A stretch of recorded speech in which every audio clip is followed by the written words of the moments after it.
김건희 특검이 윤석열 전 대통령에 대한 체포영장 집행 방침에 변함이 없다고 다시 강조했습니다. 이틀 앞으로 다가온 김건희 여사 소환 준비도 속도를 내고 있습니다. 취재기자를 연결합니다. 오승훈 기자, 특검이 윤 전 대통령에 대한 체포영장 관련 입장을 밝혔죠?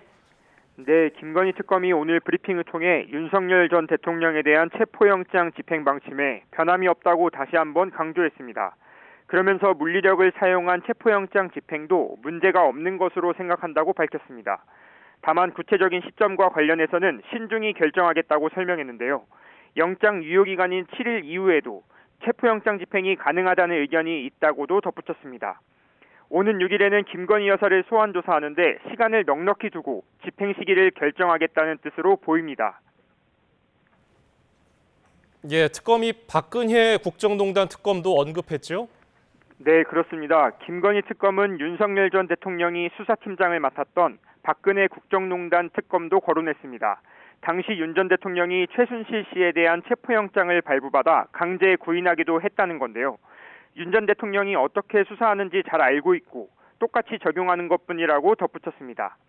특검은 또 윤 전 대통령의 체포영장을 집행하지 않으면 추후 다른 일반 피의자들도 순순히 체포영장 집행에 응하지 않을까 하는 걱정도 있다고 강조했습니다.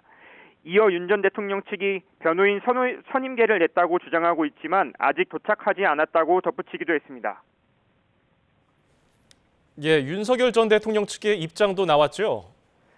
네, 윤석열 전 대통령 법률 대리인단은 윤 전 대통령이 체포 시도에 저항해 옷을 벗었다고 주장한 특검팀과 정성호 법무장관에 대해 재발 시 법적 책임을 묻겠다고 반발했습니다. 윤 전 대통령 측은 입장문을 통해 사실관계를 제대로 확인하지 않았다고 주장했는데요.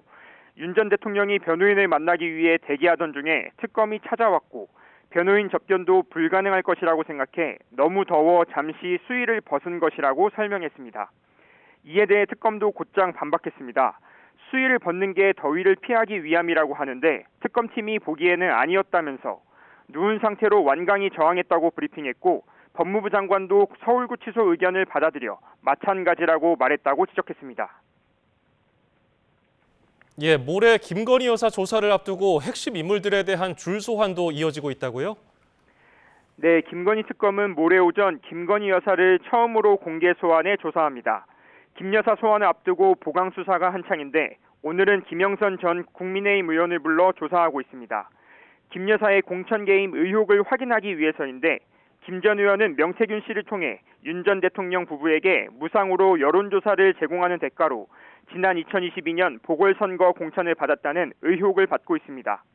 또 건진법사 청탁 의혹을 확인하기 위해 김 여사의 측근이자 수행비서였던 유경옥 전 행정관도 다시 불러 조사하고 있습니다. 특검은 또 이른바 집사 게이트와 관련해 HS 효성 조현상 부회장을 소환해 김 여사의 측근이 관여한 렌터카 업체에 투자한 경위를 자세히 캐묻고 있습니다. 지금까지 사회부에서 YTN 오승훈입니다.